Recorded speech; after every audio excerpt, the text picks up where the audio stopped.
بسم الله الرحمن الرحيم.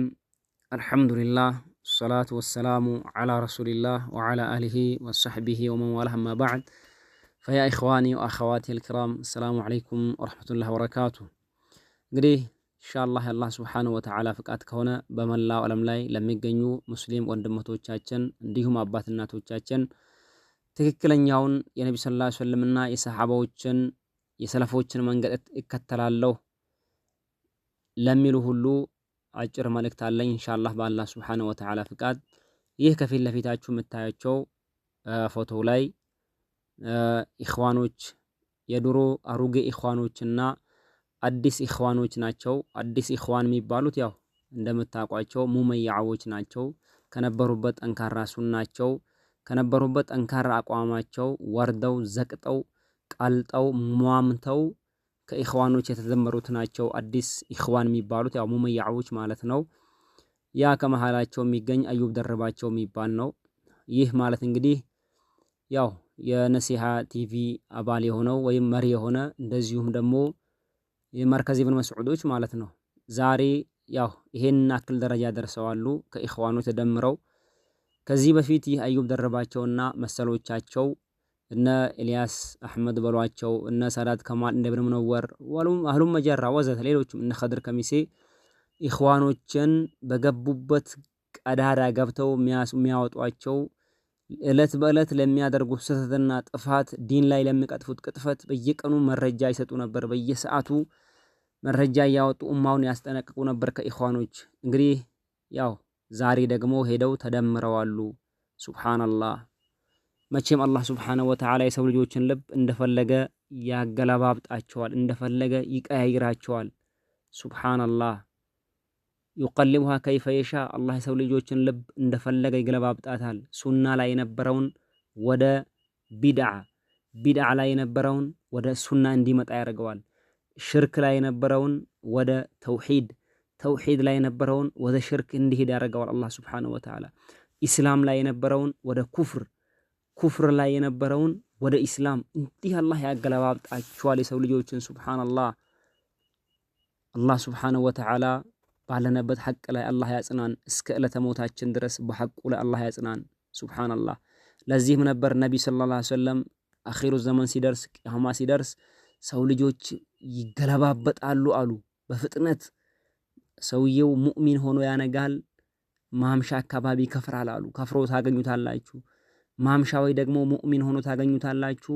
ሲነጋ ደግሞ ከፍሮ ይገኛል ወዳው በጧትና በማታ መሃል። ሱብሃንአላህ ተቀያይሮ ታገኙታላችሁ አሉ። ይህ ማለት የግድ ከእስልምና ወደ ኩፍር ይሄዳል ማለት ብቻ አይደለም። ከቢድዓ ወደ ሱና፣ ከሱና ወደ ቢድዓ።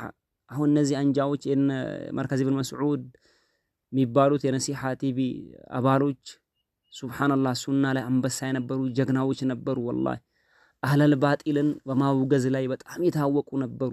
ሱብሃንአላህ ዛሬ ግን ከአህለል ባጢሎች ሄደው ተደመሩ፣ ተከርብተው ማለት ነው። የሚያሳዝነው ደግሞ እንዲህ መከረበታቸውን እያዩ እየሰሙ ባሉበት ነው ያሉ፣ አልተቀየሩም የሚሉ ጭፍን ተከታዮቻቸው ናቸው የሚያሳዝኑት። ስለዚህ ያ ኡመተ ሙሐመድ ሙስሊም ወንድሞች ሆይ አደራችሁን ጭፍን ተከታይነትን እነዚህ አንጃዎች ይኸው ከድሮ ኢኽዋኖች ተደምረዋል፣ እወቋቸው በዚሁ እግረ መንገድ ላይ። በመቀጠል ደግሞ አደራ ብዬ እናንተን እኔንም ማስታወስ የምፈልገው ነገር ቢኖር ምንድነው፣ ይህ ቪዲዮ ላይ ፎቶ ላይ የወጡት ያው ማስታወቂያ ነው። አልሂዳያ እስላማዊ ዩኒቨርሲቲ የገቢ ማሰባሰቢያ ብለው ደቡብ አፍሪካ ላይ ይህንን እንገነባለን ብለው እያስተባበሩ ይገኛሉ። አሮጌ ኢኽዋኖችና አዲስ ኢኽዋኖች ማለት ነው ሙመያዎቹ። መልእክቴ ምንድነው፣ በዚህ ዩኒቨርሲቲ በሚለው ነገር ላይ በየቲክቶኩ በየሚዲያው እያሰራጩት ነው የገቢ ማሰባሰቢያ ብሎ ደቡብ አፍሪካ ላይ ሄዶ ማለት ነው። አደራችሁን በገንዘብህ ወላሂ ትጠየቅበታለህ፣ በገንዘብሽ ትጠየቅበታለሽ። ለመስጂድ ስለተባለ፣ ለዩኒቨርሲቲ ስለተባለ፣ ለኮሌጅ ስለተባለ፣ ኢስላማዊ የሚል ስያሜ ስለተሰጠው የሆነ ነገር ስለተባለ ብቻ ዝም ብለህ ሳታጣሪ ዝም ብለህ የምታወጣው ገንዘብ ወላሂ አማም አላህ ፊት ቂያም ቀን ያስጠይቀናል። ጥንቃቄ አድርጉ።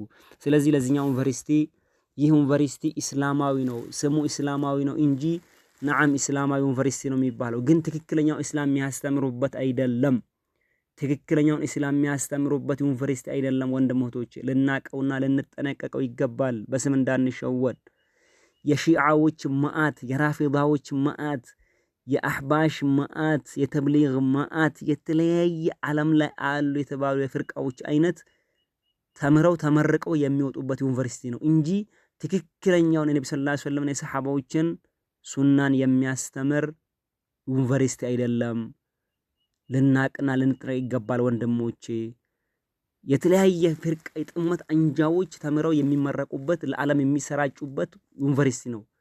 አፍሪካን የሚያከናንቡበት በቢድዓ በጥመት ማለት ነው። ሱብሃንአላህ አስመርቆ ለዓለም የሚያሰራጭበት ቢድዓቸውን ማለት ነው። አሁን እኛ ገቢ ባናደርገ መስጂድ ዩኒቨርሲቲ አይገነባም? ይገነባል። በ10 በመቶ እጥፍ ከፈለጉ ይገንቡት። ግን እኔ ራሴ አላህ ፊት ከመጠየቅ እድናለሁ። ለምን? ባለመስጠቴ ማለት ነው። ስለዚህ ልናቅና ልንጠነቀቅ ልንርቅ ይገባል። እንዲህ አይነት የጥመት ስፍራዎችን ገንዘብ ስላለሽና ገንዘብ ስላለህ ብቻ እኔ ይሄን ያክል ብትል ይሄን ያክል ሰጣለሁ ይሄን ያክል ያረጋለሁ ብትል ለይሉኝ ተለይስሙልኝ ነገ አላህ ፊት ጠይቅበታለህ፣ ነገ አላህ ፊት ጠይቅበታለሽ። ስለዚህ ኢኽዋኖች የተብሊግ የአህባሽ የሺዓ የራፊዳ መዓት ተምሮ የሚመረቅበት ዩኒቨርሲቲ ነውና ትክክለኛ ነብዩ ሰለላሁ ዐለይሂ ወሰለም ሰሐባዎች መንገድ የሚማሩበት